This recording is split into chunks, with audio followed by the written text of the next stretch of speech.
اعوذ باللہ من الشیطان اللعین الرجیم بسم اللہ الرحمن الرحیم۔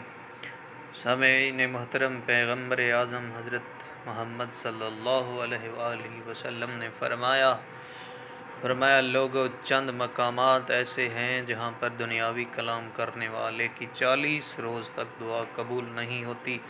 پوچھا گیا مولا وہ مقام کون سے ہیں؟ فرمایا پہلا مقام تشییع جنازہ کے وقت دنیاوی باتیں کرنے والے کی 40 روز تک دعا قبول نہیں ہوتی۔ دوسرا فرمایا قبرستان میں دنیاوی معاملات ڈسکس کرنے والے بندے کی 40 روز تک دعا قبول نہیں ہوتی۔